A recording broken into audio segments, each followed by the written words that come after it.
O Tribunal de Justiça aqui de Alagoas divulgou os números de medidas protetivas concedidas em 2023 e também em 2024. Em 2023, foram registrados 3.869 processos até setembro de 2024. Já foram contabilizados 3.232, indicando inclusive um aumento significativo.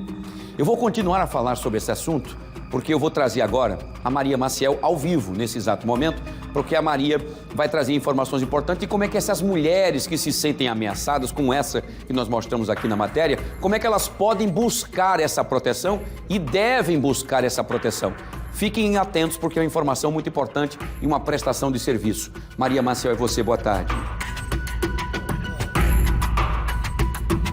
Boa tarde, Wilson. Olha, como você falou, o objetivo da medida protetiva é justamente esse, de proteção. Garantir essa proteção à mulher vítima de ameaça, agressão física, agressão psicológica. E é por isso que esse número tem aumentado. Cada vez mais as mulheres buscam essa proteção. Aqui do meu lado está o juiz Alexandre Machado para falar então sobre a medida protetiva, né? Esse número tem crescido e essas mulheres confiam cada vez mais, né? Porque querem ter essa garantia de que amanhã ou depois não vão ser vítimas, por exemplo, de um feminicídio. Bom dia. Bom dia. Cada vez mais as mulheres estão ficando mais cientes, né, dos seus direitos, das situações que envolvem violência doméstica. É interessante esse relato que foi agora há pouco apresentado, né, da violência patrimonial, que poucas mulheres conhecem esse tipo de violência, que a violência patrimonial pode ser praticada, para além da violência física, que é muito falada, da violência sexual, né, da violência psicológica, da violência moral, nós temos a violência patrimonial. Então, quanto mais essa informação chega nessas mulheres que são vítimas de violência, mais nós temos denúncias chegando ao Poder Judiciário, por isso essa evolução dos números de medidas protetivas que aportam o Poder Judiciário a cada mês. E como é que funciona a medida protetiva? Ela é igual para todas as mulheres? Depende caso a caso? A medida protetiva ela pode ser solicitada diretamente pela vítima de violência doméstica, não precisa da intermediação de um advogado, defensor público, né? A própria Lei Maria da Penha ela prevê essa possibilidade de ser solicitada diretamente junto ao Poder Judiciário. Ela pode também procurar a Defensoria Pública, procurar um advogado. E as medidas protetivas, basicamente, elas envolvem a situação de o suposto agressor ele não se aproximar e nem se comunicar com a vítima, para além de outras situações de restrições, como retirada do lar, a colocação de monitoramento eletrônico, né? E no caso de descumprimento pode ser já a prisão desse suposto agressor. Bom, o senhor falou em descumprimento, é o caso dessa nossa personagem, né? Ela diz que tem essa medida protetiva desde outubro do ano passado, só que ela vive constantemente com medo, porque ele ainda continua a ameaçá-la por meio de mensagens. Pelo relato dela, a gente tem uma situação de medida protetiva que foi concedida, né, e ela relata que ele continua ainda a procurando. Então essa é uma situação de descumprimento, porque essa não comunicação e essa não aproximação, ela deve se dar inclusive pelo meio virtual, né, pelo WhatsApp, pelas redes sociais. Se o fizer, é um caso de descumprimento de medida protetiva, deve ser comunicado de forma imediata ao Poder Judiciário e também deve se lavrar um boletim de ocorrência relatando essa situação de descumprimento, porque é um crime o descumprimento da medida protetiva, e vai ensejar a prisão desse suposto agressor, a expedição, mandado de prisão, né, e quando localizado, a prisão dele. Nesse caso, então, a gente tem duas possibilidades, né, em caso de descumprimento. Ela vai até a delegacia ou então procura um juizado. É um sistema multiportas. Ela pode ir tanto à delegacia, quanto procurar a Defensoria Pública, quanto procurar o Ministério Público, quanto procurar o Poder Judiciário. Há toda uma rede de proteção à disposição dessa vítima de violência doméstica, no sentido de ajudá-la, de protegê-la.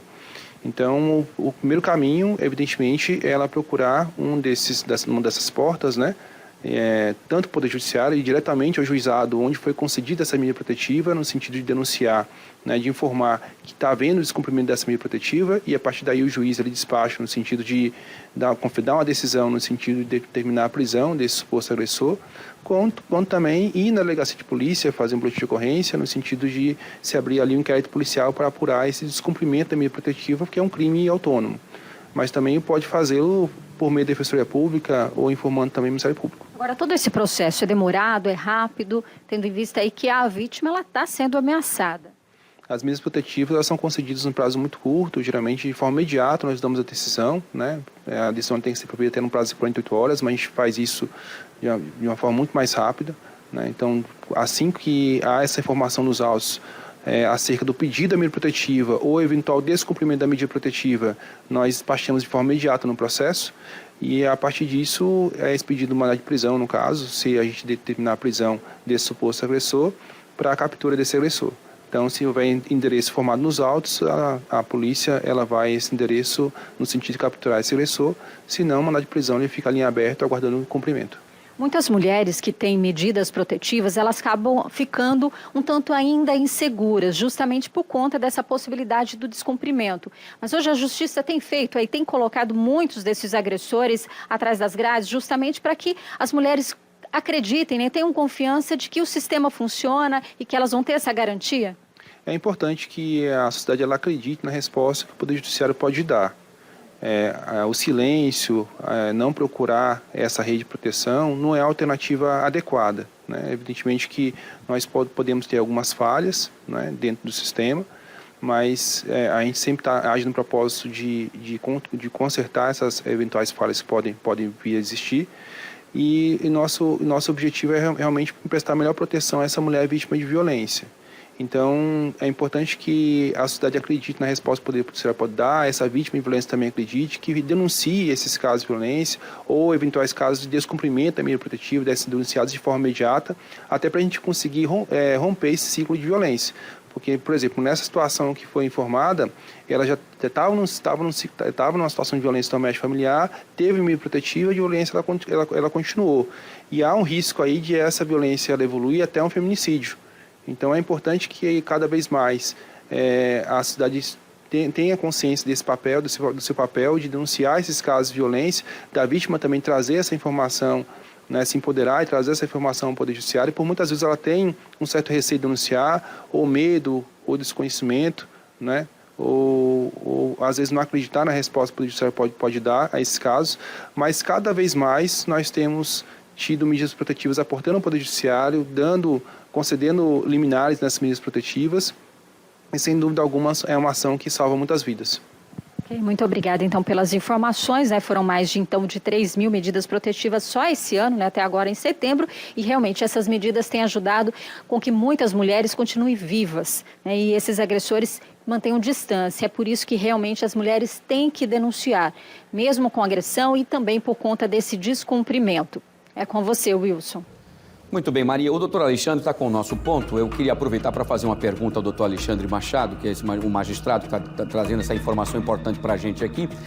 Doutor Alexandre, primeiro, boa tarde, um prazer tê-lo conosco. É uma informação e prestação de serviço importante para que a gente possa saber o seguinte: existem diferentes medidas protetivas, por exemplo, vai de acordo... Ele está com o nosso ponto?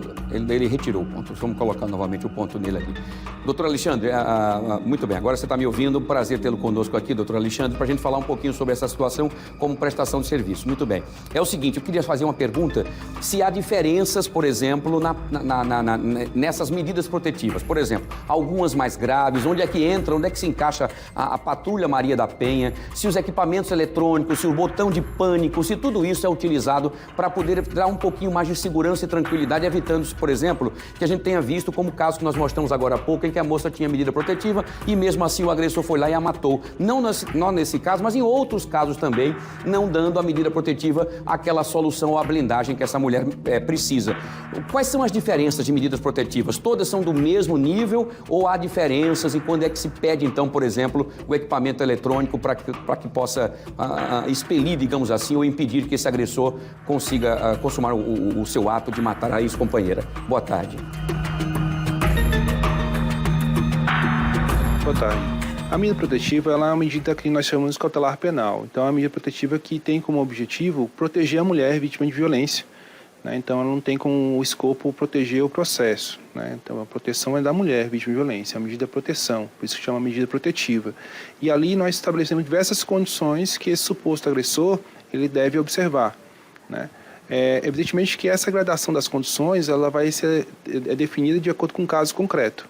Então, quanto mais grave a situação, né, mais forte, né, são as medidas que são aplicadas ali para aquela situação a fim de proteger essa mulher que está sendo vítima de violência doméstica. Então, essa gradação ela vai sendo usada de acordo com o caso concreto. Inicialmente, há uma aplicação de medidas no sentido de não ter comunicação, não ter aproximação, mas a gente há a possibilidade também de suspender as visitas, a guarda e visita, no caso dos filhos menores, retirar esse suposto agressor do lar, colocar o monitoramento eletrônico, né, o botão do pânico também, e até, se for o caso, também de decretar a prisão desse suposto agressor. Então, são diversas medidas que podem ser adotadas, dependendo, evidentemente, da gravidade da situação. Nós temos, como você bem pontuou, a Patrulha Maria da Penha fazendo um excelente trabalho também, no sentido de fiscalizar o cumprimento dessas medidas protetivas. É importante pontuar que nós temos, como foi bem pontuado pela reportagem, mais de 3 mil medidas protetivas concedidas apenas esse ano, né? A gente alcança aí um quantitativo muito próximo já do todo o ano passado. Então, a gente já é um indicativo que a gente vai superar em muito a quantidade de medidas protetivas que foram deferidas ano passado, o que demonstra que há necessidade, evidentemente, de a gente estar articulando e fortalecendo essa rede de proteção. Nós temos aí, 3 mil medidas protetivas concedidas apenas esse ano, são 3 mil visitas que devem ser realizadas pela Patrulha Maria da Penha. Então, o que a gente faz também é fazer também uma análise, caso a caso, para verificar, e a patrulha, por sua vez, também o faz, né, para verificar aqueles casos são mais graves, aqueles casos de reiteração, como esse caso que foi passado aqui na reportagem, para a gente ter condições de estar assistindo da melhor forma essas vítimas de violência doméstica.